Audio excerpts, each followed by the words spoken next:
This is how I managed to get one of my best shots of Hamerkop bird while I was exploring a mangrove beach.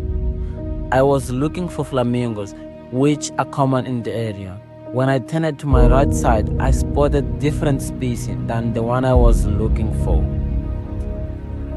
To my surprise, she didn't fly away when I started taking photos. Instead, she walked straight to me.